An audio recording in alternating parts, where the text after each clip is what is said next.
খেয়াল করুন, প্রথম ব্যক্তিগত অন্ধকার। এক নম্বরটা, ঠোঁট খুলে কথা বলবেন আপনারা আপনাদের প্রয়োজনে। এক নম্বর, এই ভাই ঘুমায় না, না আপনার বাম পাশে চলে, এই যে টুপি মাথায় নেই যে ভাই, হ্যাঁ হ্যাঁ উনি বলিনি, আমার চোখ আছে, আপনি বললেই হবে না, আমি মাস্টার তো। এক নম্বর, এই দাড়িওয়ালা মুরব্বী, সাদা টুপি সাদা দাড়ি, সবুজ জামা, কচি কলার পাতা, ঠোঁট নড়াননি। দুই, চারিত্রিক অন্ধকার। দুই, চারিত্রিক অন্ধকার। তিন, পারিবারিক অন্ধকার। বলেন তিন, বলেন দুইবার তিনবার বললে আপনাদের মুখস্থ হবে। চার, সামাজিক অন্ধকার। চার চার পাঁচ, রাজনৈতিক অন্ধকার। পাঁচ, রাজনৈতিক অন্ধকার। ছয়, অর্থনৈতিক অন্ধকার। ছয়, অর্থনৈতিক অন্ধকার। সাত, সাত, যৌবন ব্যবহারের অন্ধকার। যৌবন ব্যবহারের অন্ধকার। আট, শিক্ষাগত অন্ধকার। আট, শিক্ষাগত অন্ধকার। নয়, বিচারিক অন্ধকার, বিচার আদালতের অন্ধকার। নয় নম্বরে বিচারিক অন্ধকার। 10, রাষ্ট্রীয় অন্ধকার বা সাংবিধানিক অন্ধকার। চলুন আমরা এই অন্ধকারের মধ্যে হাবুডুবু খাচ্ছি। আমি এক এক জায়গায় একটু হাত দেই, আর হাতের সাথে দেখেন কি পরিমাণ অন্ধকার কাদামাটি বেরিয়ে আসে। ব্যক্তিগত অন্ধকারটা হলো, আমি মনিরুজ্জামান, আমারটা দিয়ে বলি, আপনাদেরটা মিলাবেন, যদি মেলে আলহামদুলিল্লাহ, না মিললে সুবহানাল্লাহ। আমি মনিরুজ্জামান, আজকে আমার বয়স 55 বছর পূর্ণ হয়ে আরও 10 দিন চলে যাচ্ছে, অর্থাৎ 56 নম্বর বছরের 10 দিন অতিক্রম করে গেল। 57 বছর আগে আমি এই পৃথিবীতে ছিলাম না, আমার কথা বলতেছি। সুতরাং আমি যেহেতু পৃথিবীতে ছিলাম না, আমি সামনে কিছুদিন পরে থাকবো না। এই মাঝখানে আমি যে এসেছি, নিশ্চয়ই আমাকে কেউ সৃষ্টি করে এখানে পাঠিয়েছেন। এর দ্বারা আমি বুঝি যে আমার একজন স্রষ্টা আছেন, আমি সেই স্রষ্টার সৃষ্টি। এই স্রষ্টার সাথে সৃষ্টির একটা সম্পর্ক থাকা দরকার। এই সম্পর্ক না থাকাটা ব্যক্তিগত অন্ধকার। আমি আবারও বলছি, স্রষ্টার সাথে সৃষ্টির মানে আমার একটা সম্পর্ক থাকা দরকার। কি থাকা দরকার? স্রষ্টার সাথে সৃষ্টির একটা সম্পর্ক থাকা, আর এই সম্পর্ক না থাকাটা অন্ধকার। কি অন্ধকার? সবাই বলবেন, ব্যক্তিগত অন্ধকার। রাসূলুল্লাহ সাল্লাল্লাহু আলাইহি ওয়াসাল্লাম তাই মানুষদেরকে প্রথমে এই ব্যক্তিগত অন্ধকার দূর করার দাওয়াত দিয়েছিলেন। রসুলের দাওয়াতের প্রথম মিশন হলো ব্যক্তিগত অন্ধকার দূর করে দেওয়া।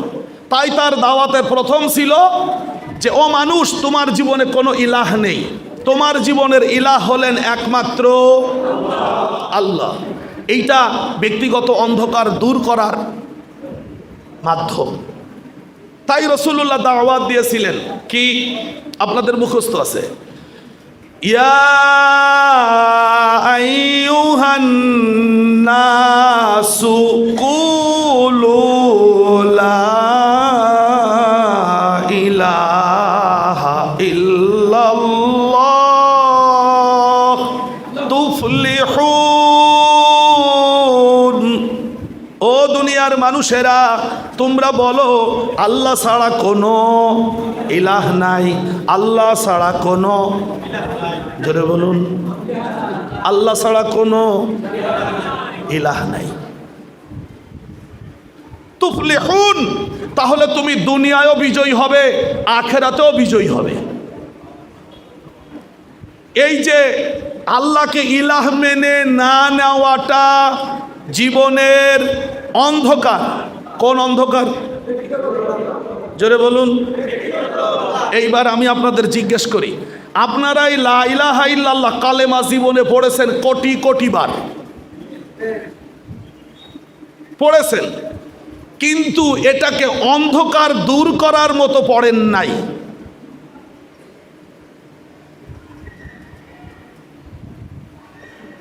কষ্ট পাচ্ছেন তো?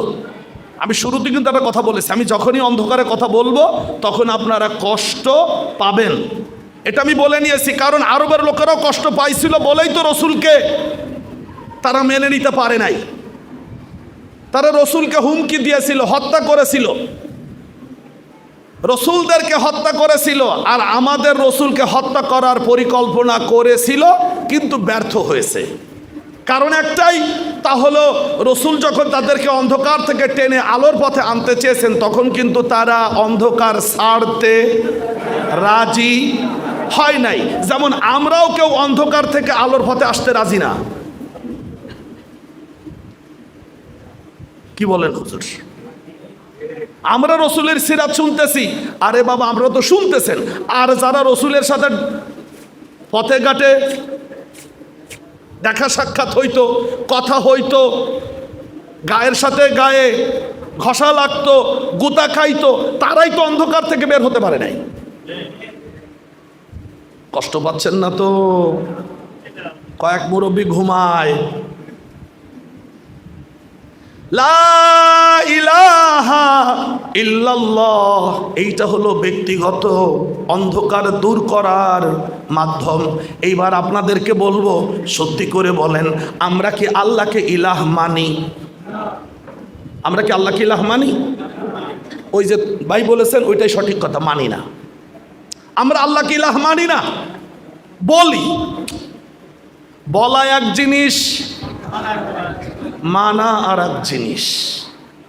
আমরা মুখ দিয়ে বলতেছি লা ইলাহা ইল্লাল্লাহ, আমরা বাস্তব জীবনে আল্লাহকে ইলাহ মানি না। দুই তিনটা উদাহরণ দেই, সহজে বুঝে যাবেন।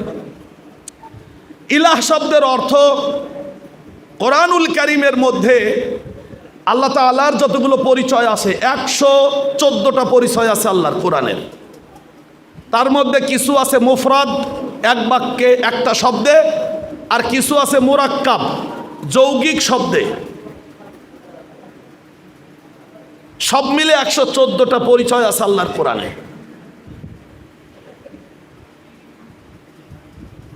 এই সব পরিচয়গুলো একসাথ করলে একটা শব্দের দ্বারা প্রকাশ করা যায়, তা হলো ইলাহ। তার মানে ইলাহ মানে আল্লাহ তাআলার সব বৈশিষ্ট্যগুলো ইলাহের মধ্যে ঢুকানো। যেমন আপনারা যদি বলেন মা কাকে বলে, এক শব্দে মায়ের কোনো ব্যাখ্যা নেই, তবে আমরা বুঝি যিনি গর্ভে ধারণ করেন তিনি মা, যিনি প্রসব করেন তিনি মা, বাচ্চাকে যিনি দুধ খাওয়ান তিনি মা, যিনি ঘুম পাড়ান তিনি মা, যিনি বাচ্চাকে বাইরের অতিরিক্ত খাবার খাওয়ান তিনি মা, বাচ্চার জন্য খাবার রান্না করেন তিনি মা, বাচ্চা কাচ্চার মলমূত্র পরিষ্কার করেন তিনি মা, বাচ্চা কাচ্চার কাপড় চোপড় কেচে দেন তিনি মা, বাচ্চাকে যিনি কোলে নিয়ে হাঁটাহাঁটি করেন তিনি মা, বাচ্চাকে অসুস্থ হলে যিনি সেবা দেন তিনি মা। এক শব্দে এক বাক্যে মা প্রকাশ করা যায়? বলেন বলেন, না, যায় না। মা শুধু বলা যায়, প্রকাশ করা যায় না।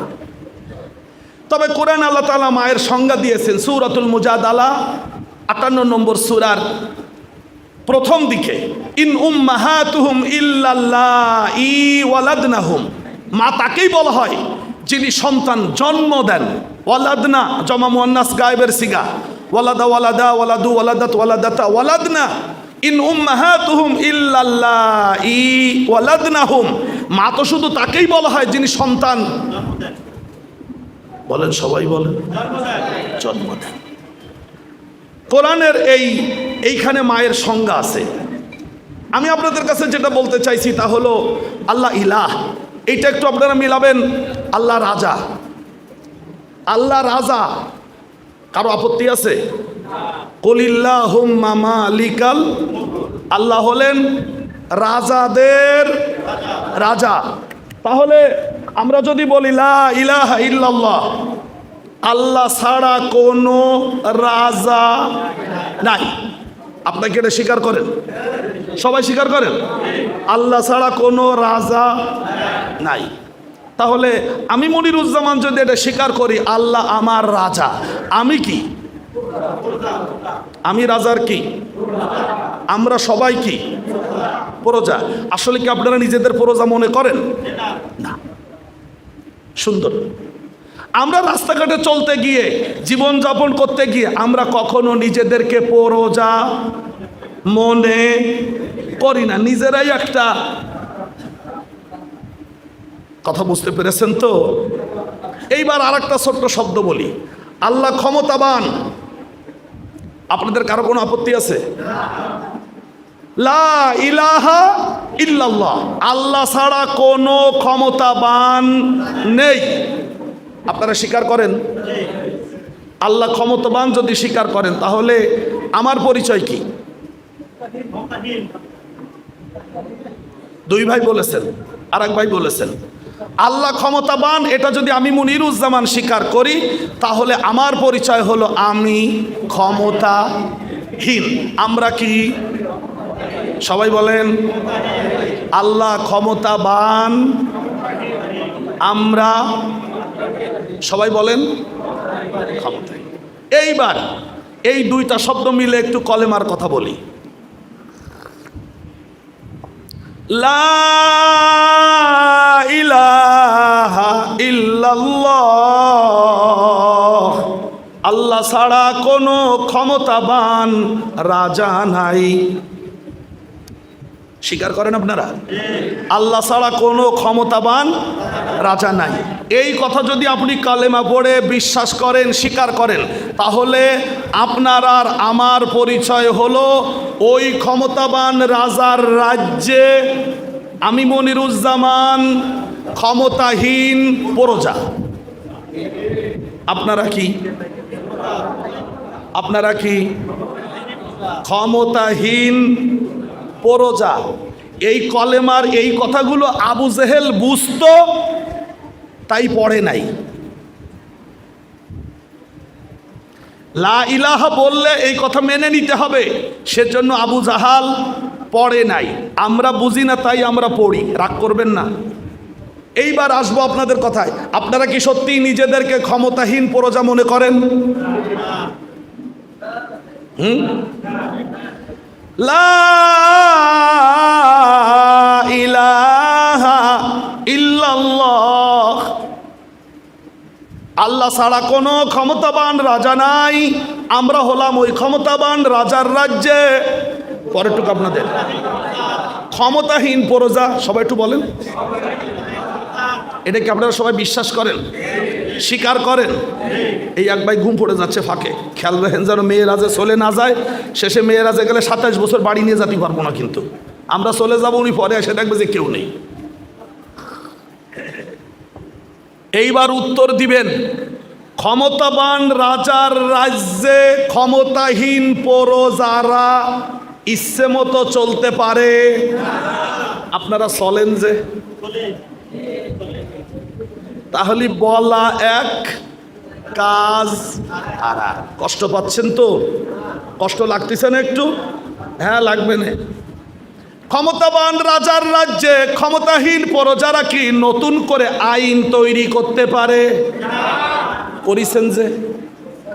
আপনাদের আইন দিয়েই তো দেশ চলে, আপনাদের আইন দিয়েই তো সমাজ চলে, আপনাদের আইন দিয়েই তো পরিবার চলে। আল্লাহর আইন তো কোথাও চলে না, তাহলে লা ইলাহা ইল্লাল্লাহ কই? আমরা নিজেরাই এক একজন ইলাহ, আমরা নিজেরাই এক একজন ইলাহ। আপনার পরিবারে আপনি ইলাহ, আপনি যে সমাজের নেতা সেই সমাজে আপনি ইলাহ, আপনার কথায় সমাজ উঠা বসা করে। আপনি যেই রাষ্ট্রের প্রেসিডেন্ট সেই রাষ্ট্রেরও আপনার কথায় উঠা বসা করে। আপনি তো ওই রাষ্ট্রের, বলেন একটু বলেন। ফেরাউন বলেছিল বলে ফেরাউনকে গালাগালি করেন। আমাদের দেশের লেডি ফেরাউন আছে না? পুরুষ ফেরাউন আছে না? ক্ষমতা কারোরা দিয়ে দেখেন যে সে ফেরাউন কতক্ষণে হয়। ক্ষমতা পাইলে সব মানুষ ফেরাউন হয়ে যায়। ইমাম গাজালি রাহিমাহুল্লাহ তার মিনহাজুল আবিদিন কিতাবের মধ্যে লিখছেন, অফি হালাতিন নিয়ামাতে তারাহা ফিরআউনা।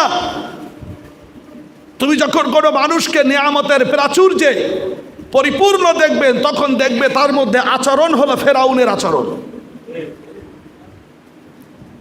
মিনহাজুল আবিদিন কিতাব আমার সংগ্রহে আছে, আমি সেটা পড়েছি। তিনি লিখছেন, অফি হালাতিন নিয়ামাতি তারাহা ফিরআউনা। তুমি যখন দেখবে মানুষ নিয়ামতে প্রাচুর্যে পরিপূর্ণ, স্বাস্থ্য, সম্পদ, জনবল, মেধা, তখন সে নিজে। এই জন্য তো ফেরাউন বলছিল মুসা আলাইহিস সালামকে, সূরাতুল কাসাস 28 নম্বর সূরা আয়াত 29, লা ইন ইত্তাখাযতা ইলাহান গায়রি লা আজআলান্নাকা মিনাল মাসজুনিন। ও মুসা, আমারে বাদ দিয়ে আর কালোরে ইলাহ বানাইলে কিন্তু জেলখানায় আটকায় দেব। আপনারা কি ছোট্ট করে বুঝেছেন যে আমরা আমাদের ব্যক্তিগত অন্ধকারে হাবুডুবু খাচ্ছি? কারণ আমরা আল্লাহকে ইলাহ মানি না। আল্লাহকে ইলাহ মানলেও আল্লাহ আইনদাতা মানি না, আমরা নিজেরাই আইনদাতা। আমাদের আইন সমাজের লোকেরা মানবে, দেশের লোকেরা মানবে। তাহলে কি ব্যক্তিগতভাবে আমি অন্ধকারে আছি কি না? আইন মানবে কার? আমিও আইন মানবো আল্লাহ। অন্য মানুষেরা তারাও আইন মানবে আল্লাহর, কারণ আমি আল্লাহর সৃষ্টি, তিনি আমার স্রষ্টা। এই ব্যক্তিগত অন্ধকার দূর করার দাওয়াত দিয়েছিলেন মুহাম্মদুর রাসূলুল্লাহ। সেই দাওয়াতটার কি নাম? লা ইলাহা ইল্লাল্লাহ। পরিষ্কার হয়েছে তো? 2 নম্বর অন্ধকার চারিত্রিক অন্ধকার। কি অন্ধকার? সবাই বলেন, সবাই বলেন। চারিত্রিক অন্ধকার কি? ব্যক্তিগত অন্ধকার আর চারিত্রিক অন্ধকারের মধ্যে পার্থক্য হলো, ব্যক্তিগত বিষয়টা আর কেউ বুঝতে পারে না, আপনি আর আপনার স্রষ্টার মাঝামাঝি এটা। এই যে আমরা মুখে মুখে বলে যাচ্ছি আশহাদু আল্লাহ ইলাহা ইল্লাল্লাহু ওয়া আশহাদু আন্না মুহাম্মাদান আবদুহু ওয়া রাসূলুহু, কিন্তু বাড়িতে গিয়ে আপনি আল্লাহর আইন মানেন না বা মানতে চান না, মনে মনে কষ্ট হয়। এইটা আপনি আর আপনার স্রষ্টা, আপনাদের দুইজনের ব্যাপার। কিন্তু আপনার ভেতর থেকে যখন কোনো কিছু প্রকাশ পায় যা অন্যরা বুঝতে পারে, দেখতে পারে, এটা হলো চরিত্র। এটা হলো চরিত্র। চারিত্রিক অন্ধকার এর মধ্যে প্রথমটাই আসি, মিথ্যা কথা বলা। আমাদের চরিত্রের মধ্যে এই অন্ধকার আছে তো? সত্য কথা বলার আলো আমাদের মধ্যে নাই। সত্য কথা বলার মতো আলো আমাদের মধ্যে, আমি বলতেছি আমাদের মধ্যে, মানে আপনারা ভাববেন না যে আমরা এই কয়জন লোক না, কিন্তু কথা বুঝতেছেন না? আপনারা ভাববেন যে হুজুর শুধু আমাদেরকে। আরে ভাই, আপনাদেরকে মারতেছি না, সবাইকে বলতেছি। মিথ্যা কথা বলা চারিত্রিক, বলেন বলেন বলেন বলেন বলেন, চারিত্রিক এই অন্ধকারে বাংলাদেশ শীর্ষে। গোটা বিশ্বের ভিতরে বাংলাদেশ শীর্ষে। আমরা চারিত্রিক অন্ধকারে হাবুডুবু খাচ্ছি। 2, মানুষকে তুচ্ছ তাচ্ছিল্য করা, অপমান অপদস্থ করে নিজের অহংকার প্রদর্শন করা। অহংকার করা এটা চারিত্রিক অন্ধকার।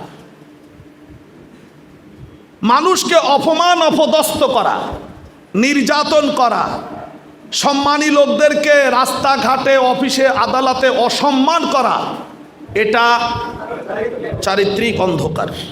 এরকম ঘটনা আপনাদের চোখে পড়েছে কখনো?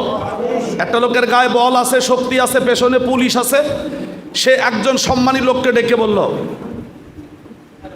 দুদু তোমারে না মানা করছি, হ্যাঁ আবানা নাইসুকা, তোমার তো নিষেধ করছি, তুমি এখানে আসবা না, আসলে কেন?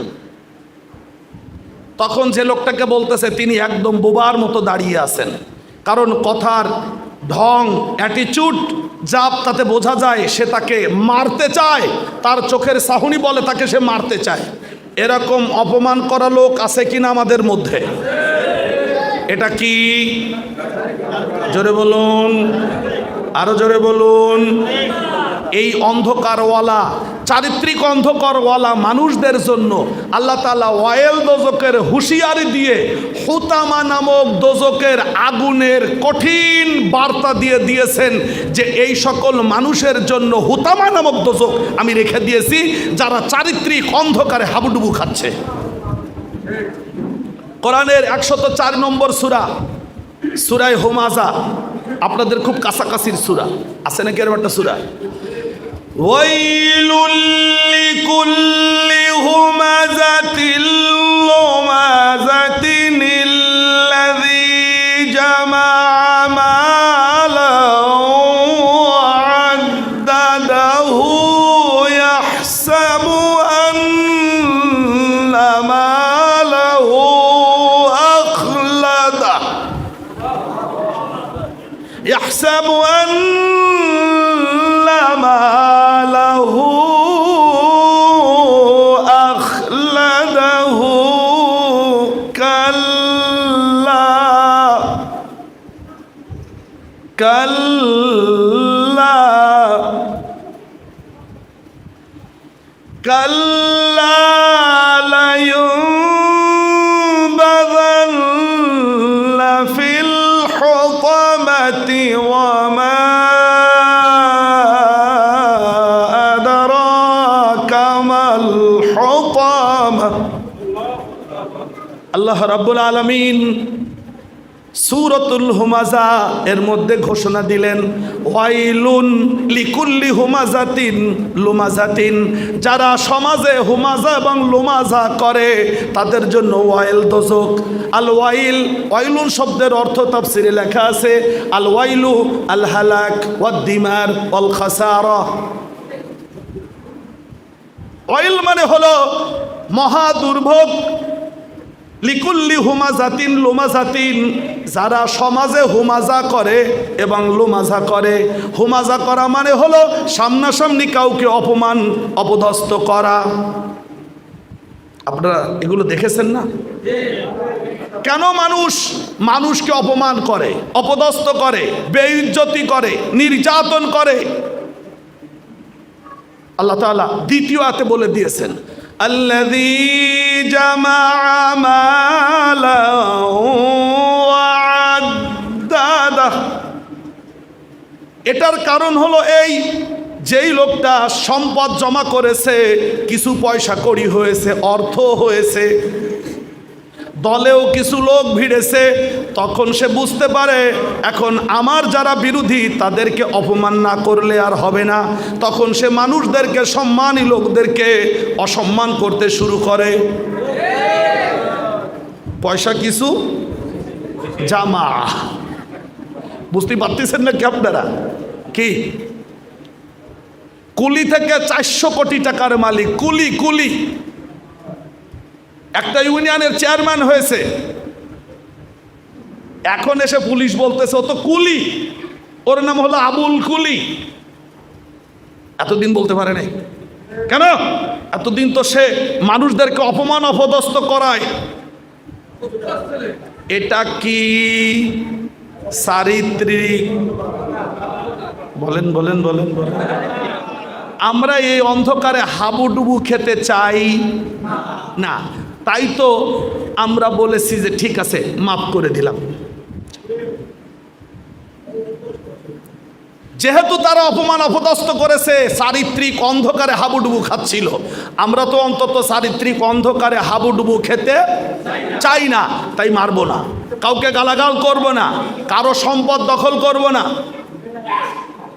গত কয়েকদিন আগে খুলনার একজন বিশিষ্ট আলেম আব্দুল গফফার, সে বেচারা, আমরা একসাথে একটা সফরে গিয়েছিলাম কয়রাতে। তো উনি ইসলামিক ফাউন্ডেশনে চাকরি করেন, সেই সুবাদে যশোরে ছিলেন দীর্ঘদিন। ওখানে একটা জায়গা কিনে তিনি বাড়িও করেছেন।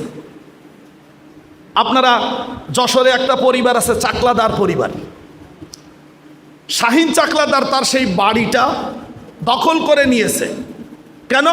তিনি ইসলামের পক্ষে কথা বলেন তাই। তাকে তার নামে জায়গার দখল, জমি সব কিছু তার, বিল্ডিং তার, কিন্তু বের করে দিয়েছে। তা আমি বললাম যে ভাই এখন তো সুযোগ আছে, আপনি নিতে পারেন। তা বলছেন যে আমি নেব না। কেন? তো বলতেছে একটা হাদিস আপনি তো জানেন, আমি পড়েছি যে কেউ যদি কারো নিজস্ব সম্পদ তার নিজের অধিকারভুক্ত থাকার পরেও কেউ যদি জবর দখল করে নেয়, রাসূলুল্লাহ বলেছেন আমি ওই ব্যক্তির জন্য জান্নাতের ভেতরে ফি রিবিদিল জান্নাহ, জান্নাতের মাঝখানে তার একটা ঘরের জন্য আমি রাসূল জিম্মাদার। আমি রাসূলের ওই ওয়াদার প্রতি ঈমান এনে বিশ্বাস রেখে আমি ওই বাড়ি উদ্ধার করব না। আমি ওই যশোরের বাড়ির বিনিময়ে আমি জান্নাতের মাঝখানে একটা বাড়ির মালিক হতে চাই। চারিত্রিক অন্ধকারে না আলোয়? মাওলানা আব্দুল গফফার কিসে আছে? আলোয়। বলছেন আমি নেব না। তারা নাকি বলেছে হুজুর আসেন বাড়িটা আপনি নিয়ে নেন। উনি কইছেন না, আপনারা খান, আপনারা অন্তত জাহান্নামের মধ্যে থাকতে পারবেন, এটার একটা নিশ্চয়তা তো আমার পক্ষ থেকে আপনারা পেয়ে গেছেন। কোথায়? আল্লাযী জামা মালাও ওয়া আদ্দাদাহু ইয়াহসাবু আন্না মালাহু আখলাদাহু কাল্লা কাল্লা। সে মনে করেছে তার সম্পদ, তার ক্ষমতা, তার জনবল, তার পেশি শক্তি তাকে স্থায়ী করে রাখবে।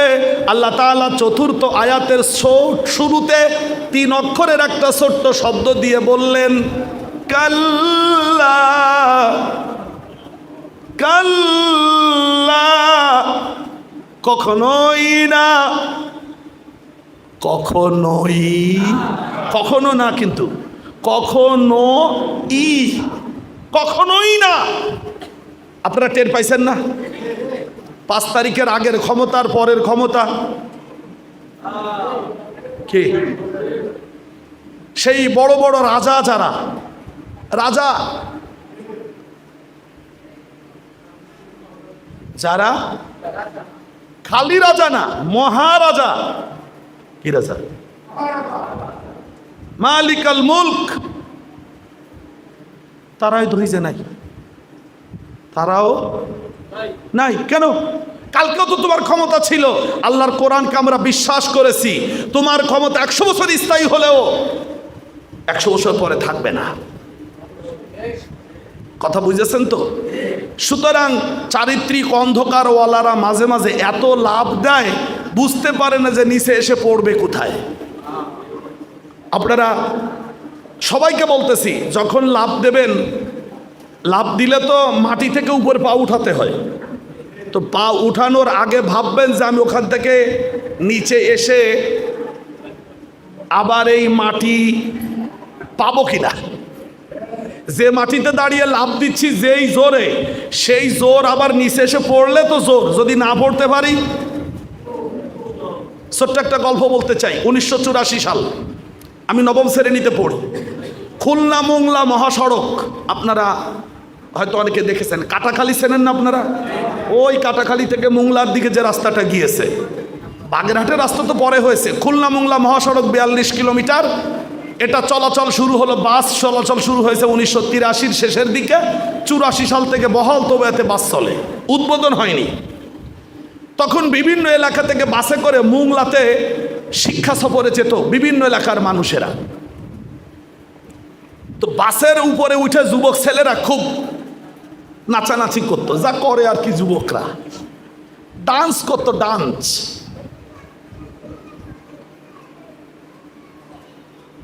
একটা ছেলে বাসের ছাদে দাঁড়িয়ে ওই যে লাফালাফি করতেছে, দিছে খুব জোরে লাভ, গায়ে যত বল আছে বল দিয়ে দিছে লাভ।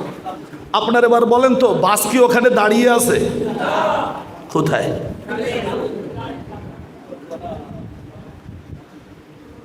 বাসে ওর সাথে যারা দাঁড়ায় না আসতেছে তারাও কিছু বুঝতে পারেনি, কিন্তু বাস এগিয়ে গেছে আর ও পড়েছে নিচে, পড়েই জায়গায় মারা গেছে। খান জাহান আলী বিমানবন্দর যেখানে হচ্ছে ফয়লার পাশে, ওর সামনেই এই ঘটনাটা ঘটলো, জায়গায় মারা গেল। বলেন তো মারা গেল কেন? লাভ দিছিল, কিন্তু লাভ দিয়ে এসে দাঁড়াবে কোথায়? এর আগে যে ক্ষমতা, আপনারা কিছু বোঝেননি, চলে যাবে এটা সে বুঝতে পারে নাই। সে তো লাভ দিছিল, কিন্তু বাস যে বাসখান দিয়ে চলে গেছে, মানে ক্ষমতা যে চলে গেছে, এটা সে পড়ার পরে মরার পরে বুঝিছে যে অবস্থা ভালো না। দেখেন না কতজনে লাফালাফি করলো, একজনে তো লাফ দেওয়ার পরে যখন নিচে পড়লো তখন ঘুম থেকে জেগে দেখে কলার পাতার উপরে শোয়া। আপনি কোথায় আছেন এখন? মনে হয় ভারতে। কি লাভ দিছে না? কোন অন্ধকার? জোরে বলুন। কষ্ট পাচ্ছেন? অন্যদের কথা বলে লাভ নেই, আমাদের ভেতরেও যেন এই স্বভাব না থাকে, তাহলে আমরা রসুলের উম্মত হতে পারবো না। রাগ করবেন না, আমার কথা একটু সমস্যা আছে, আমি অনেক কথাই স্পষ্ট বলি। তাহলে কিছু নমুনা পাইলেন তো চারিত্রিক অন্ধকারের। মানুষকে গালাগাল করা, কুৎসিত কথা বলা, এরপরে মানুষকে মারধর করা, অপমান অপদস্থ করা, এদের জন্য কি দোজক? লায়ুমবাযান্না ফিল হুতামাতি ওয়া মা আদরাকা মাল হুতামাহ। না না না, এদেরকে হুতামা নামক জাহান্নামের আগুনের জাতাকলের মধ্যে ফেলে পিষা হবে। ক্রাশার, ইংরেজিতে বলে ক্রাশার, পাথর ভাঙ্গার যে মেশিন ওটাকে ক্রাশার বলা হয়, আরবিতে বলা হয় হুতামা, আর আমি বাংলায় বলি জাতাকল। জাতাকল ছেড়েন আপনারা? একসময় গ্রাম ঘাটে ওই যে ডাল ভাঙানো, নিচে একটা পাথরের গোল, উপরে আর একটা, ভেতরে একটা কাঠি ঢুকানো, আর একটা লাঠি দিয়ে, দেখছেন আপনারা? দেখছেন তো? এরে কি বলেন আপনারা? জাতা। আমাদের বাড়িতে আমার দাদির হাতের এক জোড়া জাতা এখনো আছে, অবশ্য ব্যবহার করে না, কিন্তু স্মৃতি হিসেবে রেখে দেওয়া হয়েছে, আছে। এই জাতাকলকে আরবিতে বলা হয় হুতামা। সবাই বলবেন হুতামা। বলেন বলেন বলেন। হুতামা মানে আল্লাহ তাআলা বলতেছেন এরা যে সমস্ত চারিত্রিক অন্ধকারে ছিল, এদেরকে আগুনের জাতাকলে ফেলে।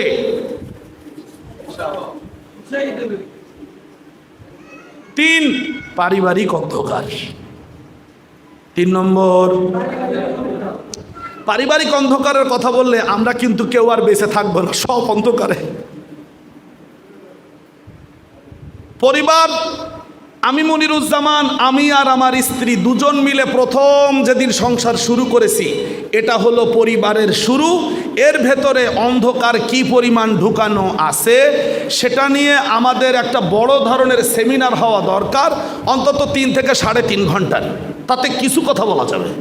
আমি শুধু আপনাদের 2-1টা ইঙ্গিত দিচ্ছি, কষ্ট নেবেন না তো। বিবাহের দিন বর জোহরের নামাজ পড়ে? লাগে না। সুন্দর বলেছে ওই ভাই, বরের কি নামাজ পড়া লাগে?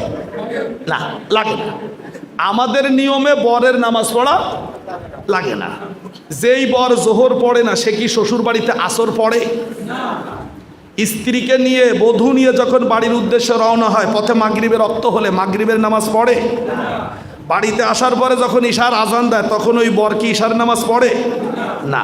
কয়ক তো পড়ে নাই বর? জোহর, আসর, মাগরিব, ইশা। আপনারা যেই মেয়েটাকে বিবাহ দিলেন ওই মেয়েটা কি বিবাহের দিন জোহরের নামাজ পড়ে?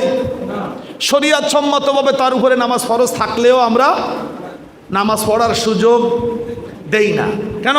অনেক কিছু মাখামাখি থাকে তো, এখান থেকে এখান থেকে এখান থেকে এখান থেকে এখানে এখানে। যদি অজু করে নামাজ পড়তে যায় তাহলে কি এগুলো থাকবে? যে কারণে আমরা মেয়েদের উপরে নামাজ ফরজ থাকলেও নামাজ পড়তে দেই না। যেই মেয়েটা জোহর পড়লো না, সে কি আসর পড়ে? সে কি মাগরিব পড়তে পারে? সে কি শ্বশুরবাড়িতে যাওয়ার পরে দুধ ভাত খাওয়া খাইর যে ব্যবস্থা, এতে কি ইশারে নামাজ পড়তে পারে?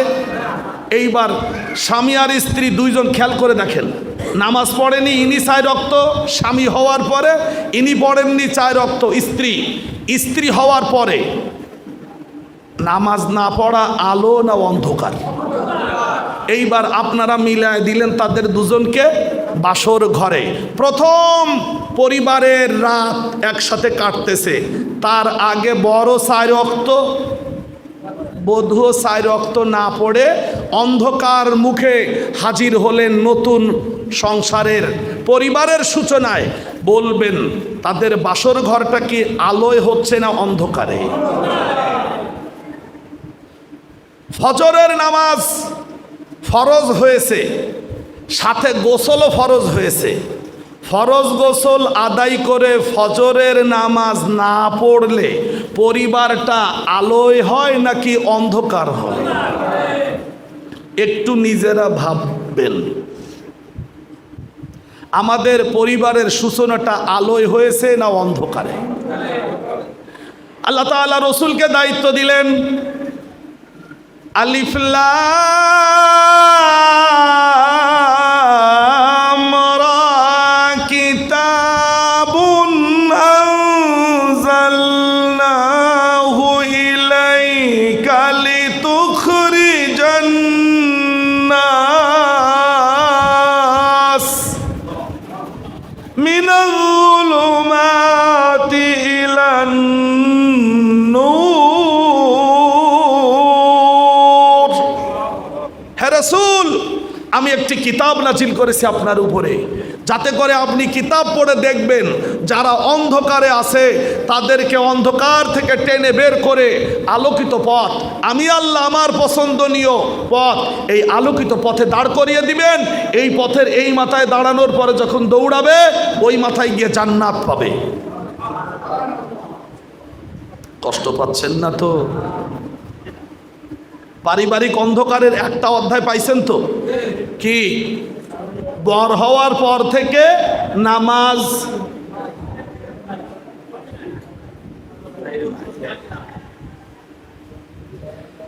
একটা সন্তান এই অবস্থায় জন্মগ্রহণ করলো, যে অবস্থায় ওই সন্তানটার মা বাবা নামাজ আদায় করেন না।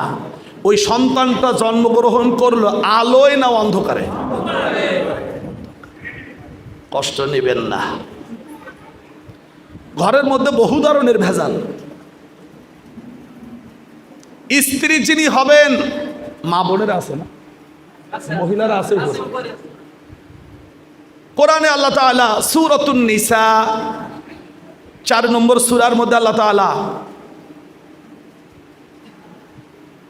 5 নম্বর আয়াত, আমার যতদূর মনে পড়তেছে, আল্লাহ তাআলা এখানে স্ত্রীরা কোন কোন স্ত্রী, কোন কোন স্বভাবের স্ত্রীরা আল্লাহ তাআলার কাছে পছন্দনীয়, প্রিয়, আল্লাহ তাআলা তাদের বর্ণনা দিতে গিয়ে বলেছেন, ফাসসালিহাতু কানিতাতুন হাফিযাতুল লিল গায়বি বিমা হাফিযাল্লাহ।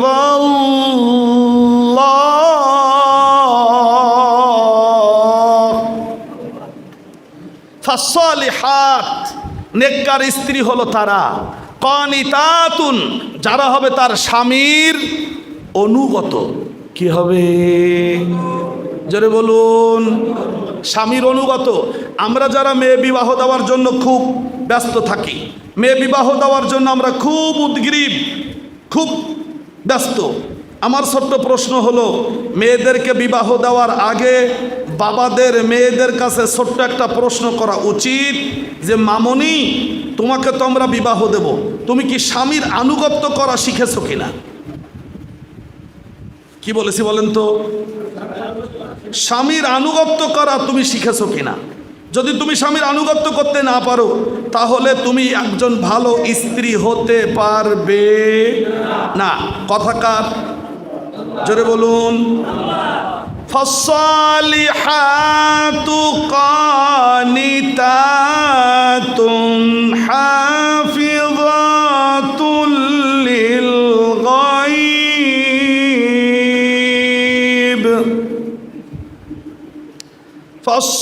فالصالحات قانتات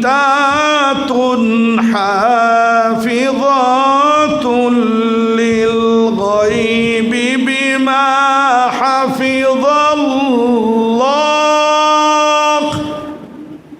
আল্লাহ রাব্বুল আলামিন সূরাতুন নিসা আয়াত 34 এইখানে বলেছেন ওই স্ত্রীরাই হলো আমি আল্লাহ আমার কাছে প্রিয় স্ত্রী, মানে আল্লাহর প্রিয় স্ত্রী না, আমার কাছে পছন্দনীয় তারা যারা হবে কানিতাত হাফিজাতুল লিল গায়বি বিমা হাফিজাল্লাহ।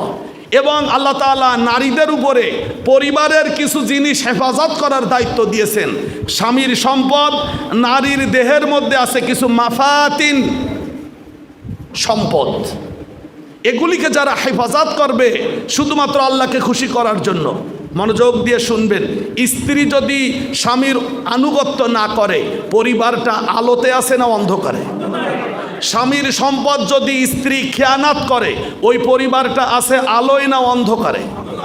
যেই পরিবারে স্ত্রী তার স্বামীর আনুগত্য করে না সেই পরিবারের সন্তানরা ওই পরিবারে মা বাবার আনুগত্য করে না, ওই পরিবারটা আলোয় আছে না অন্ধকারে আছে? আপনারা জানেন যে বাংলাদেশের একজন নামকরা লোক, আমাদের লাইনে না, তার শ্বশুর ফেসবুক লাইভে এসে মাথায় পিস্তল ঠেকিয়ে আত্মহত্যা করেছিলেন। এটা আজ থেকে 3 বছর আগে খুব আলোড়ন সৃষ্টি করেছিল বাংলাদেশ সহ গোটা বিশ্বে। সেই লোকটা 17 মিনিট কথা বলেছিল, রিয়াজের শ্বশুর।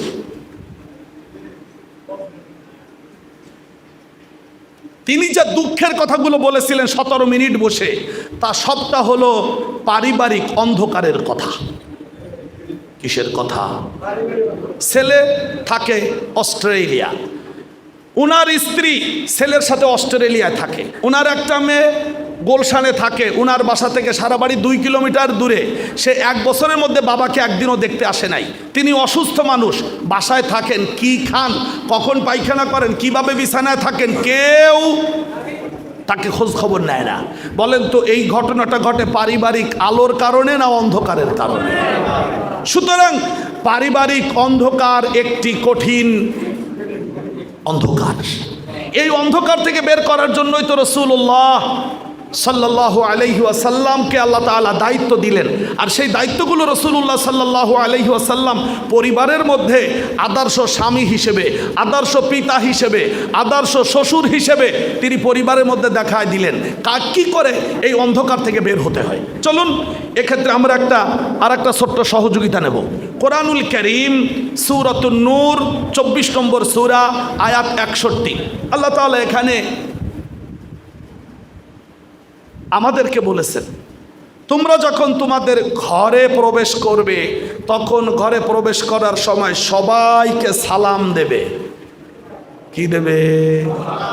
কি দেবে? সালাম। আল্লাহ বলতেছেন যখন তুমি সালাম দেবে তখন তুমি পরিবারের লোকদেরকে আল্লাহর পক্ষ থেকে সম্মানিত করলে।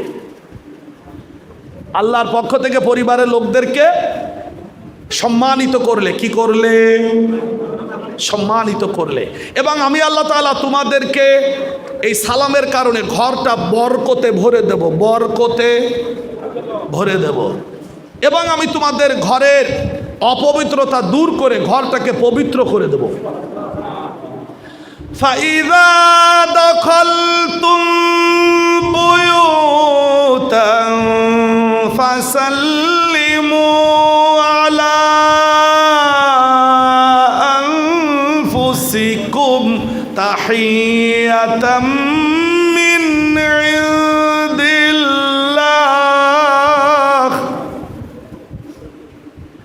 তাহিয়াতাম মিন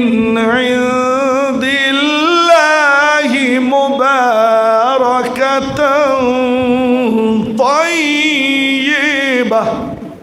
আল্লাহ রাব্বুল আলামিন বলেন, ও ঈমানদারেরা, তোমরা যখন তোমাদের ঘরে প্রবেশ করবে, ফাসাল্লিমু আলা আনফুসিকুম, তোমরা তোমাদের নিজেদের উপরে সালাম দাও।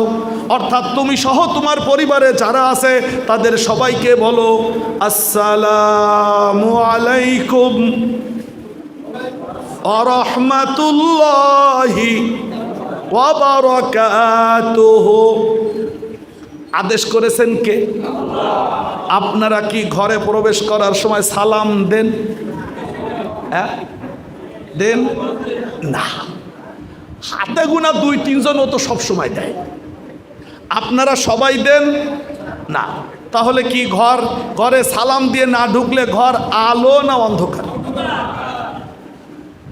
আল্লাহ আরো বললেন, তুমি যখন সালাম দেবে তখন তুমি পরিবারের লোকদেরকে আল্লাহর পক্ষ থেকে সম্মানিত করলে। কারণ সালামটা কে শিখাইছেন? আল্লাহর পক্ষ থেকে আপনার পরিবারে আপনার আব্বা আম্মা স্ত্রী সন্তান আপনি সম্মানিত হন, এটা চান কিনা? তাহলে ঘরের অন্ধকার দূর করতে গেলে ঘরে প্রবেশ করার সময় সালাম দিতে হবে। দেখেন আমাদের ঘরগুলো অন্ধকারে আছে কিনা। মুবারাকাতান, আল্লাহ তাআলা বলতেছেন যে আমি তোমাদের ঘরগুলোকে বরকতে ভরে দেব। আপনারা চান না ঘরের মধ্যে বরকত আসুক? বরকত মানে কি? রোগ শোক বিপদ আপদ দারিদ্র এগুলো আল্লাহ তাআলা সব ঘর থেকে কে দেবেন? তা দাঁড়ায় আল্লাহ দেবেন, তারপরে তো চাওয়া লাগবে। আমার তো চাইতে হবে আল্লাহর কাছে। আমরা কি চাচ্ছি? তাহলে আমাদের ঘরগুলো আলোয় না অন্ধকারে? জোরে বলুন। তাইয়্যিবাহ, তোমাদের ঘরগুলোকে পবিত্র করে দেওয়া হবে। ঘরের মধ্যে যে সমস্ত অপবিত্র জিনিস আছে, নাপাকি জিনিস আছে, আমি আল্লাহ তাআলা সালামের কারণে তা দূর করে দিয়ে ঘরকে পবিত্র করে দেব। এইবার আসুন, রাতের বেলায় ঘুমানোর মধ্যে আলো এবং অন্ধকার আছে কিনা? আছে। আপনারা কি আলোতে ঘুমান না অন্ধকারে? অন্ধকারে। আলোর ঘুম। বিছানায় মাথা দিবেন, ডান কাঁধে হাতটাকে মাথার নিচে দিবেন অথবা বালিশের তলে দিবেন।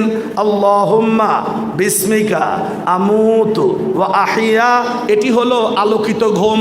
আর কিছু বললেন না, চুপচাপ।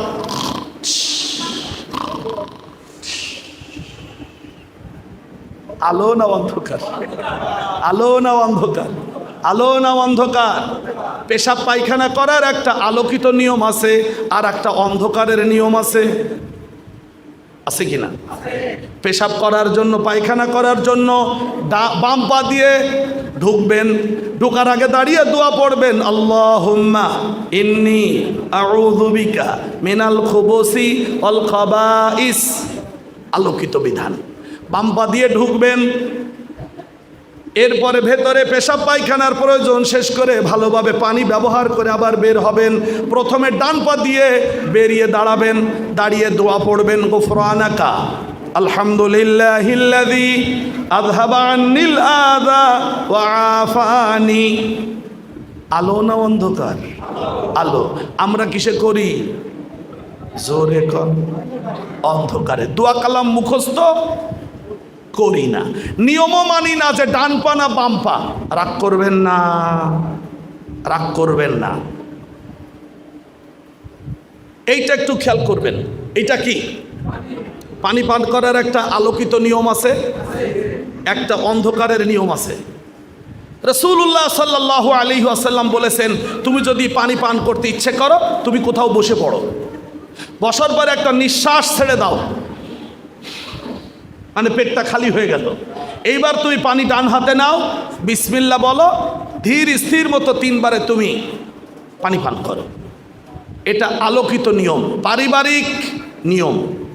আমি দেখি অনেক সময় রাস্তাঘাটে চলি তো, আমাদের যুবকেরা মোটরসাইকেল একটা থামিয়ে অথবা রিক্সা থেকে নেমেই দোকানদার, এক একটা পানি দে, ঠান্ডা পানি দে, তো ঠান্ডা পানি দেয়, বাম হাতে ধরে, ডান হাত দিয়ে মুখ খোলে, মুখ খুলে দাঁড়িয়ে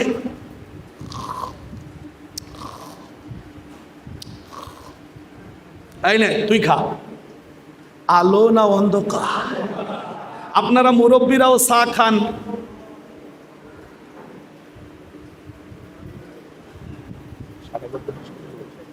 হ্যাঁ, মানে মনোদার সহ না মনোদার? আচ্ছা, ঠিক আছে। আপনারা কি আমার কথা বুঝতেছেন? আমরা কি পারিবারিক এসব অন্ধকারে আছি কি না? দেখেছেন তো কি করেছে? এই যে আলো না অন্ধকার, জোরে বলুন। রাসূলুল্লাহ যদি দেখতেন যে ধমক দিতেন যে আমার উম্মত বামাত দিয়ে পানি খাও। সামাজিক অন্ধকার 4 নম্বর। কি অন্ধকার? সামাজিক অন্ধকার বোঝানোর আগে আমি আপনাদেরকে একটা ঐতিহাসিক ছোট্ট গল্প বলতে চাই। গল্পটা হলো, সবাই খেয়াল করতেছেন তো, রাসূলের একজন সাহাবী আমর ইবনুল আস রাদিয়াল্লাহু তাআলা আনহু, তিনি গেলেন পারস্যের সেই সময়ের বীর পাহলওয়ান রুস্তুম। সোহরাব রুস্তুমের নাম শুনেছেন আপনারা? পারস্যের সেই বড় বীর রুস্তুমের কাছে ইসলামের দাওয়াত নিয়ে। তো রুস্তুম জিজ্ঞাসা করলো, দোভাষী, ইন্টারপ্রেটার্স ইংরেজিতে বলে, দোভাষীর মাধ্যমে জানতে চাইলো কি চায়। আমর ইবনুল আস রাদিয়াল্লাহু তাআলা আনহু বললেন, আমরা ইসলামের দাওয়াত দিতে এসেছি। কিসের দাওয়াত? জোরে বলুন। রুস্তুম জিজ্ঞেস করলো, ইসলামের দাওয়াতটা কি? আমর ইবনুল আস রাদিয়াল্লাহু তাআলা আনহু যে মন্তব্য করেছিলেন, কথা বলেছিলেন, আল বেদায়া ওয়ান নেহায়া কিতাবেই শুধু পেয়েছি, অন্য কোনো কিতাবে আমি এখনো লেখা পাইনি। থাকতে পারে অন্য কোনো কিতাবে। তিনি বলছিলেন, খুব মনোযোগ দিয়ে শুনবেন, যারা মাদ্রাসায় পড়া মানুষ, আলেম মানুষ, তাদের জন্য সহজ হবে। লিনুখরিজা ইবাদাল্লাহি মিন ইবাদাতিল ইবাদি ইলা ইবাদাতিল্লাহ। আমরা এসেছি আল্লাহর বান্দাদেরকে মানুষের বান্দাগিরি করা থেকে বের করে আল্লাহর বান্দা বানানোর জন্য। আল্লাহর বান্দা মানে কারা? মানুষেরা। মানুষেরা এখন পৃথিবীতে আল্লাহর হুকুম অনুযায়ী চলে না, তারা চলতেছে মানুষের তৈরি করা আইন অনুযায়ী। আমরা এই আল্লাহর বান্দাদেরকে মানুষের আইন মানা থেকে টেনে বের করে আবার আল্লাহর বান্দা বানানোর দাওয়াত নিয়ে এসেছি। আমরা কার বান্দা? আল্লাহর বান্দা। হুকুম মানতেছি কার? মানুষের। কার? জোরে বলেন, বলেন, কোনো লজ্জা নেই। কার মানি? মানুষের হুকুম আইন আমরা মেনে চলি। তাহলে আমরা যদি মানুষের হুকুম মানি, তাহলে আমরা গোলাম আল্লাহর না মানুষের? আল্লাহর বান্দাদেরকে মানুষের গোলামি থেকে বের করে আবার আল্লাহর বান্দা বানানোর দাওয়াত নিয়ে এসেছি। কথাটা বুঝতে একটু সময় লাগতেছে আপনাদের। রসুলের দাওয়াত তো, তাই বলতেছি, রসুলের সাহাবীর কথা। লিনুখরিজা ইবাদাল্লাহি মিন ইবাদাতিল ইবাদি ইলা ইবাদাতিল্লাহ। যারা আলেম তারা বুঝতে পাচ্ছেন যে আরবির ইবারাতের ওজন কত। চলুন আমি এইবার আপনাদেরকে সামাজিক অন্ধকারের কথা বলতে গিয়ে এই কথাটা বলে নিলাম। আমি গত কয়েকদিন আগে বাগেরহাট জেলার সদর থানার বিষ্ণুপুর ইউনিয়ন, সেখানে একটা সিরাত মাহফিলে আমি এই কথাটা বললে একজন যুবক বলতেছে, না আমরা কোনো মানুষের আইন মানি না। যুবক, বেশ টকবগে যুবক, সম্ভবত বিয়ে করেছে 1-2 বছর হয়েছে। আমি তোমার চেহারা দেখলে অনেক জিনিস বুঝে ফেলি। তা আমি বলতেছি, বাবাজি আপনি কি বিয়ে করেছেন? হ্যাঁ বিয়ে করেছি। তাহলে আপনি বসেন, আপনাকেই আমি বলতেছি, আপনি বুঝে যাবেন। আপনারা বলবেন, বিবাহ একটি সামাজিক কাজ না অসামাজিক কাজ? সামাজিক কাজ, ঠিক তো? ঠিক। এই বিয়ে বাড়িতে যত ধরনের নিয়ম কানুন আমরা পালন করি, এটা কি আল্লাহ এবং তার রসুলের আইন, নাকি আমরা বানিয়েছি সেই আমাদের আইন?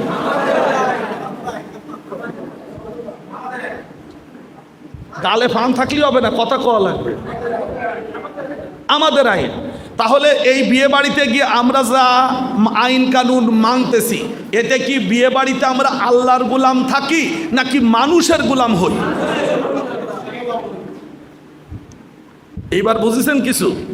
লিনুখরিজা ইবাদাল্লাহ আমর ইবনুল আস রাদিয়াল্লাহু তাআলা আনহু বললেন, আমরা এসেছি আল্লাহর বান্দাদেরকে বের করতে।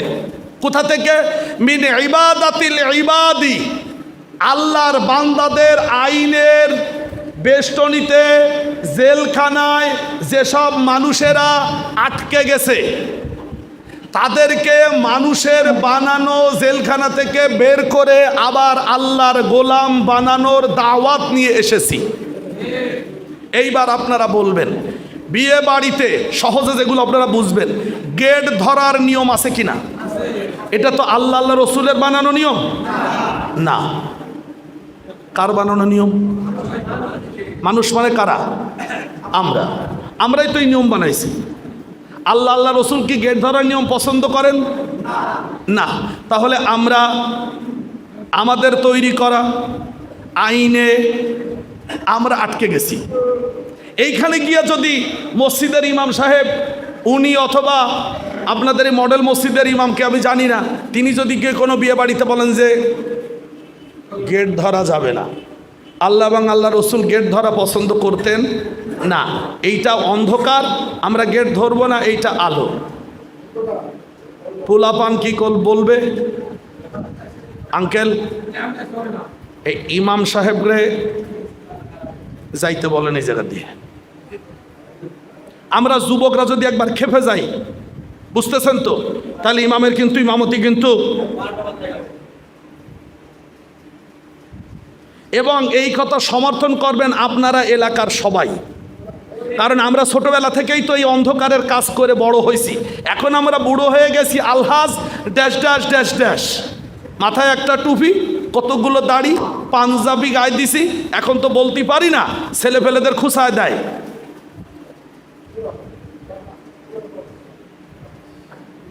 আমরা কার গোলামি করতেছি বিয়ে বাড়িতে?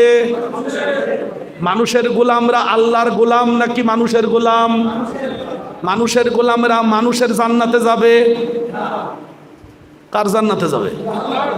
আল্লাহর জাহান্নামে যাবে, সেটা ঠিক আছে। মানুষের গোলামেরা যাবে আল্লাহর জাহান্নামে। আল্লাহর জান্নাতে যেতে গেলে তাদেরকে হতে হবে আল্লাহর গোলাম। বিয়ে বাড়িতে আল্লাহর কসম করে বলতেছি, আপনারা যারা বিয়ে বাড়িতে যাতায়াত করতেছেন, আপনারা কেউ আল্লাহর গোলাম থাকেন না। কেন? এটা সামাজিক অন্ধকার, এটা সামাজিক, এটা সামাজিক। বলেন বলেন বলেন। বিয়ে বাড়িতে গেট ধরবে কারা? তাড়াতাড়ি বলে ফেলেন, সময় কম। আমাদের ভাইজান আবার আমাকে ইঙ্গিত দিয়ে গেছেন 11:30 যেন ওদিক না যায়। কথা বুঝেছেন তো? আমি ঘড়িও সামনে রেখে দিয়েছি যাতে করে সহজে আর কি আপনাদেরকে নিয়ে দোয়া করে 11:30টাকে শেষ করে দেওয়া যায়। বলবেন বিয়ে বাড়িতে গেট ধরবে কারা? মেয়েরা। এ আইন আল্লাহ এবং আল্লাহ রসুল করেছেন? কারা করেছে? আমরা। বলেন আমরা। সমাজে কারা বসবাস করে? যারা মারা গেছে তো মরে গেছে, এখন করতেছে কারা? এটা আমরা। তাহলে আমরা কার গোলাম? আমরা কার গোলাম? মানুষের গোলাম। রাগ করবেন না। ইমাম সাহেব যদি বলেন গেট যদি ধরাই লাগে, এলাকার সবচেয়ে সম্মানী লোক আমি, ইমাম, আর মেয়ের দাদা এবং নানা এই 2 জন, আর আমি 3 জনে গেট ধরবো। মেয়েরা এখানে আসতে পারবে না। মা মনিরা, মাতারিরা, তোমরা বাড়ির মধ্যে যাও, পর্দার মধ্যে যাও, আপনারাই সেতে যাবেন। ইমাম সাহেব হুজুর আপনি বাড়ি চলে যান, আপনি মসজিদে যান, এটা কিন্তু আপনার মসজিদ, এইটা আপনার মসজিদ, এই জায়গায় কোরআন হাদিসের কথা চলবে না। আপনি চেনেন আমাদের, আপনি যুবক খেপাবেন না। আমরা আলোয় আসি না অন্ধকারে? আমরা আলোয় আসি না অন্ধকারে? কিতাবুন আনজালনাহু ইলাইকা লিতুখরিজান নাসা মিনাল যুলুমাতি ইলান নূর। রাসূল, আমি আপনাকে একখানা কিতাব দিয়েছি, আপনি কিতাবখানা পড়বেন, কিতাব পড়ে পড়ে দেখবেন যারা অন্ধকারে আছে তাদেরকে ধরবেন, ধরে টেনে বের করে এনে আমি আল্লাহ আমার পছন্দনীয় আলোর পথে দাঁড় করিয়ে দিবেন। কারণ আমার এবং রসুলের পছন্দনীয় পথ হলো আলোর পথ। কষ্ট পাচ্ছেন না তো? কিছু বোঝা যাচ্ছে? বিবাহ বাড়িতে আগে একটা রং মারামারির নিয়ম ছিল। রং, ওই যে আপনাদের এলাকায় মারে কিনা জানি না, আমাদের এলাকায় একশো রং মারামারির খুব, বরযাত্রী আসলেই রং মারত। রং, আলো না অন্ধকার? বরযাত্রীরা ভেতরে যখন ঢুকবে তখন ফুলের পাপড়ি দিয়ে কারাবরণ করবে মেয়েরা। আলো না অন্ধকার? এটা মানুষের বানানো আইন কিনা? বর বাবাজি, আপনারা যারা বিয়ে করেছেন সবাই বরের আসনে বসেছিলেন।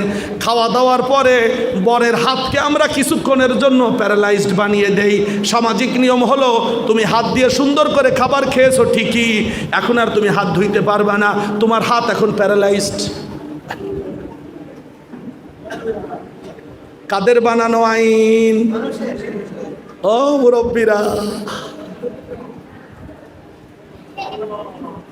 এখন আমরা কি বলেছি?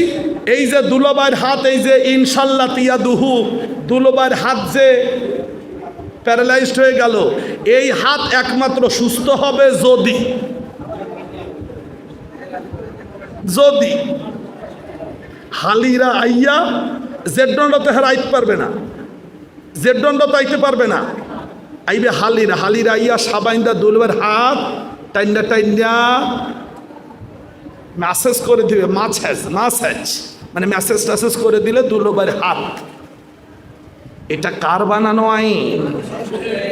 আমরা মানুষের গোলাম না আল্লাহর গোলাম?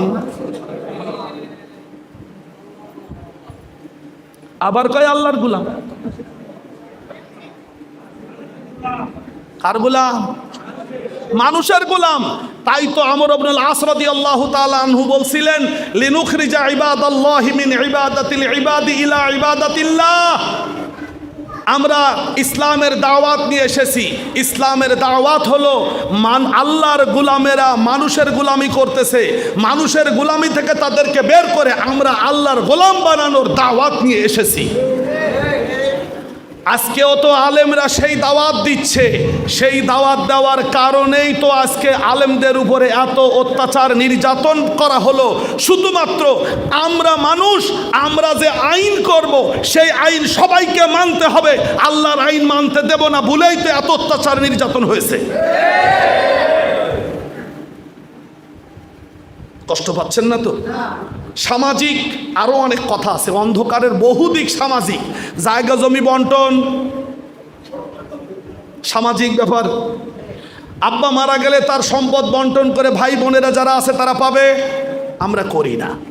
যদি করি নিজেদের মত মতো করি। সমাজের মধ্যে যারা প্রতিবেশী তাদের যে অধিকার আছে সেই অধিকারের ব্যাপারে আমরা একদম অন্ধকারে হাবুডুবু খাচ্ছি। জিবরিল আলাইহিস সালাম রাসূলুল্লাহ সাল্লাল্লাহু আলাইহি ওয়াসাল্লামকে ওসিয়ত করতেছিলেন। রাসূলুল্লাহ বলেন, জিবরিল আমাকে এতবার প্রতিবেশীর ব্যাপারে ওসিয়ত করতেছিলেন, আমার কাছে মনে হচ্ছিল সাইয়ুয়ার রাসূল, তিনি প্রতিবেশীদেরকে আমাদের সম্পদের ওয়ারিস বানিয়ে দিবেন, এত বেশি উপদেশ দিচ্ছিলেন। আমরা প্রতিবেশীদের সাথে প্রচণ্ড রকমের দুর্ব্যবহার করার কারণে আমরা অন্ধকারে আছি। কষ্ট নিবেন না, আমরা পারি সামাজিকভাবে অন্ধকারে আছি কিনা? আছি কিনা বলেন, আছি কিনা? আছি। 5 রাজনৈতিক অন্ধকার, এটা তো কজেবে না।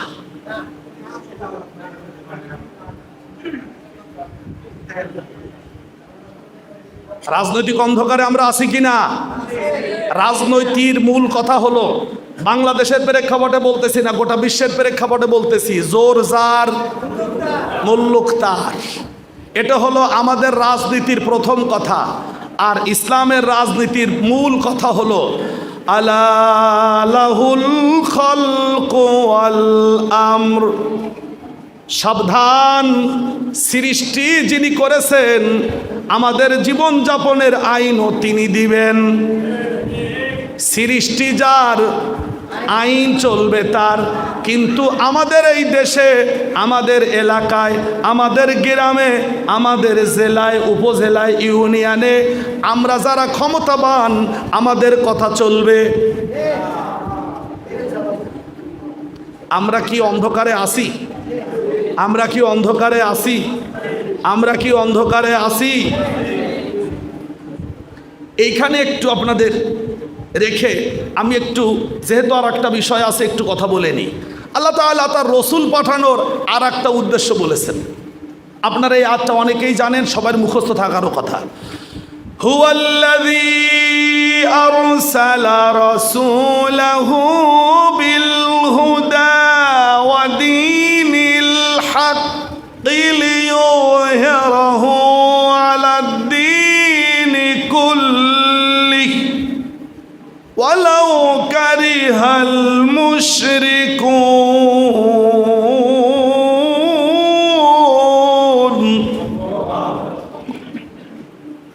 তিনি সেই আল্লাহ যিনি তার রসুলকে প্রেরণ করেছেন সত্য দিন এবং হেদায়াত সহ, আল কোরআন সহ। কেন? লিইয়ুযহিরাহু আলাদ-দীনি কুল্লিহি। দুনিয়াতে মানুষেরা যত আইন কানুন তৈরি করেছে, মানুষের সব আইন কানুন বাদ দিয়ে একমাত্র আল্লাহর আইন অনুযায়ী পৃথিবী চলবে। এই আইনকে প্রতিষ্ঠা করার জন্য আল্লাহ তাআলা রসুল পাঠিয়েছেন। কার আইন অনুযায়ী চলবে? আল্লাহর আইন অনুযায়ী দেশ চলবে, রাষ্ট্র চলবে, পৃথিবী চলবে, মানুষ চলবে। কার আইন অনুযায়ী? আল্লাহর আইন। সেই আইনকে পৃথিবীতে চালু করার জন্য, প্রতিষ্ঠিত করার জন্য আল্লাহ তাআলা রসুল পাঠিয়েছেন। এই কথাটা কোরআনের 3টা সূরায় আছে। সূরাতুত তাওবা 33, সূরাতুল ফাতাহ 28, সূরাতুস সাফ 9।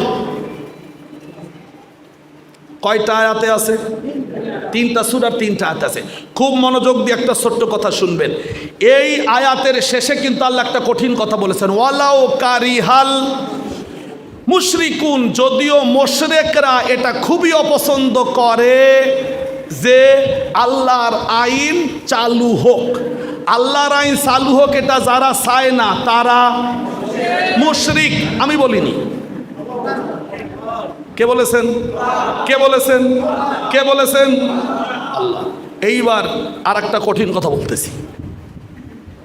সূরাতু আশ-শূরা, সূরাতু শূরা 42 নম্বর সূরার 21 নম্বর আয়াত। কত? আল্লাহ তাআলা বলেছেন, তারা যে পৃথিবীতে নতুন নতুন আইন তৈরি করতেছে, আমি আল্লাহ, আমার কি কোনো শরিক আছে নাকি যে তারা আইন তৈরি করে দিচ্ছে, অথচ আমি আল্লাহ তো এ নতুন আইন তৈরি করার অনুমতি দেই নাই। আমি আল্লাহ তো পৃথিবীতে নতুন আইন তৈরি করার অনুমতি কাউকে, যারা আইন তৈরি করতেছে তারা তো আমার সাথে শিরিক করতেছে। সূরাতুশ শূরা 42 এর 21 লিখে নিয়ে যান, বাড়ি থেকে খুলে দেখবেন। আম লাহুম শুরাকাউ শারউ লাহুম মিনাদ-দীনি মা লাম ইয়াযান বিহিল্লাহ। আল্লাহ রাব্বুল আলামিন বলেন, আমলাহুম শুরাকা, তাদের জন্য কি কোনো অংশীদার আছে? শারাউ লাহুম, যারা আইন তৈরি করেছে তাদের জন্য, যারা তাদের জন্য। আমার আওয়াজ আপনাদের কাছে যাচ্ছে না? আপনারা তো উত্তর দিচ্ছেন না, ব্যাপারটা কি? আমার মনে হচ্ছে আপনারা আমার কথা শুনতে পাচ্ছেন না। তো কই নীরব কেন? মানে গায়ে পড়ে গেছে। ওই যে আগে শুরুতেই বলেছি যে কষ্ট পাবেন, কিন্তু তাদের কি কোনো শরিক আছে যারা তাদের জন্য আইন তৈরি করেছে, অথচ মা লাম ইয়াযাম বিহিল্লাহ, নাফি জাহাদ বা লাম ইয়াযাম বিহিল্লাহ, যে আইন তৈরি করার অনুমতি আল্লাহ দেন নাই, তারপরেও কেন সমাজে তারা নতুন করে আইন তৈরি করলো? জমিন তো আল্লাহ, রাজা আমি, আমার আইন বাদ দিয়ে নতুন আইন তারা কেন তৈরি করলো? তারা তো মুশরিক, তারা তো মুশরিক। আমি বলিনি, এই যে বিয়ে বাড়িতে আপনারা যারা আইন তৈরি করেছেন, হাত ধোয়াও, ঘেট ধরো, ফুলের পাপড়ি মারো, এই সমস্ত যা যা আইন তৈরি করেছেন, রাগ করবেন না।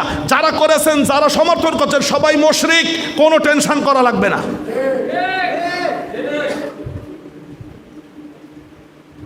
সবাই, আমি বলিনি, এখানে লেখা আছে।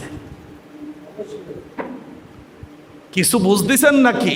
জুমার নামাজ পড়ে তাড়াতাড়ি বিয়ে বাড়িতে গেলে, এই বর এসে গেল, গেট ধরতে হবে, হে মাতারিরা গেলে কমবে, এই মাতারিকে বলান দাও দেখি, হে কদ্দুর হাতারা কদ্দুর, বড়াই পড়ছে, দেখা যাইতে আছে হয়েছে। এই যে মুরব্বীরা যে গেট ধরার জন্য মাথায় টুপি, দাড়ি, পাগড়ি, জুব্বা নিয়ে তারপরে চিল্লা পাল্লা করেন, আপনারা ইমানদার না মুশরিক? আর একটা কঠিন কথা বলে দিই, সূরাতুশ শূরা 42-13 আল্লাহ তাআলা বলছেন, মানব জাতির জন্য তো সেই আল্লাহ যিনি আসমান জমিনের স্রষ্টা, তিনি মানব জাতির জন্য আইন তৈরি করেছেন। কে আইন তৈরি করেছেন? এবং তিনি তোমাদের জন্য আইন তৈরি করেছেন। তোমাদের, তোমরা কারা? আমরা। তোমরা কারা? শারা'a লাকুম মিনাদ-দীনি মা ওয়াসসা বিহি নূহা ওয়াল্লাযী আওহাইনা ইলাইক وما وصينا به إبراهيم وموسى وعيسى أن أقيموا الدين ولا تتفرقوا فيه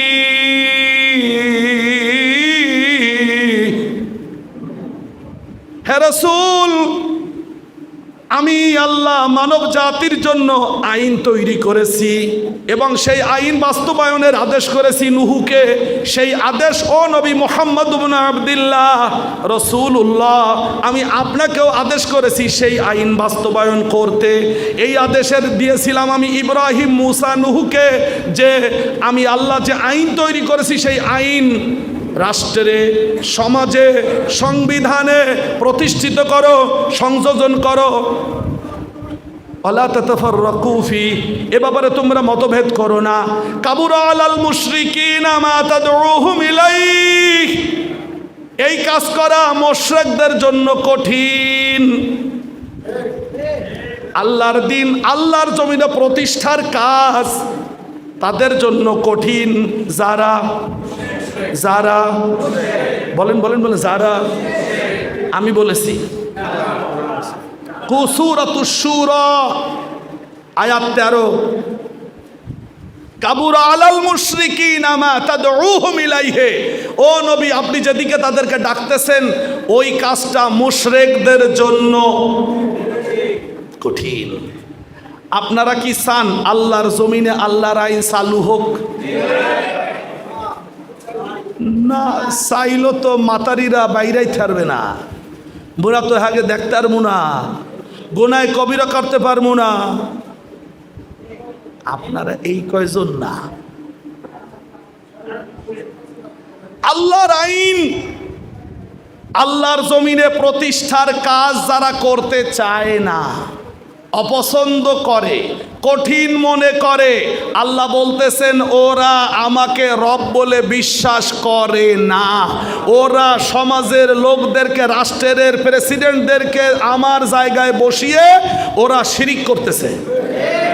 এই রাগ করবেন না, আমার এই অল্প বয়স, বলেছি তো 55 বছর 10 দিন আমার বয়স চলে। এই বয়সে কত মানুষের জানাজার ইমামতি করেছি, আরও প্রায় 100 মানুষের জানাজার ওসিয়াত আছে আমার, যে মারা গেলে তুমি জানাজা পড়াবা, বেঁচে থাকলে পড়াবো, মারা গেলে তো গেলাম।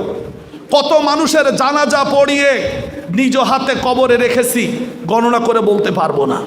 তবে একটা কথা আমার মনের মধ্যে বারবার উকি মেরেছে, যাদেরকে কবরে রেখে যাচ্ছি তারা ইমানদার অবস্থায় কবরে আসলো নাকি মুশরিক অবস্থায়? কারণ তাদেরকে দেখি নাই যে আল্লাহর জমিনে আল্লাহর আইন প্রতিষ্ঠিত হোক, চালু হোক, সেজন্য তারা কাজ করেছে, মনে প্রাণে ছুটাছুটি করেছে, দৌড়েছে। এ কাজ তাদেরকে করতে দেখি নাই। সুতরাং কোরআনের আয়নায় তাদেরকে তো ইমানদার বলে ঘোষণা দেওয়া। আমরা কি মুশরিক অবস্থায় মরতে চাই? যদি না চাই তাহলে আমাদেরকে আল্লাহর আইন বাস্তবায়নের জন্য যে কাজ আল্লাহ রসুলকে দিয়েছেন, লিইয়ুযহিরাহু আলা দ্বীনি কুল্লি আই লিইউলিয়াহু আলা সাইরিল আদিয়ানিল বাতিলা, তাফসীরে ইবনে কাসির, সব মানুষের তৈরি করা আইন বাদ দিয়ে আল্লাহর আইন প্রতিষ্ঠার জন্য যারা জীবন উৎসর্গ করবেন তারাই হলো মুশরিকদের কাতার থেকে মুক্ত হতে পারবেন। আমরা কি মুশরিকদের থেকে মুক্ত হয়ে ইমানদারদের কাতারে এসে আল্লাহর জমিনে আল্লাহর দ্বীন কায়েম করতে রাজি আছি? আল্লাহ তাআলা আমাদেরকে তার এই আইন, কোরআনের আইনকে বাংলার জমিনে সহ গোটা বিশ্বে প্রসার এবং প্রতিষ্ঠার জন্য আমাদের জান আর মালকে আল্লাহ কবুল করুন। আল্লাহ তাআলা আমাদের বিগত জীবনের গুনাহ খাতাগুলি ক্ষমা করে দিন।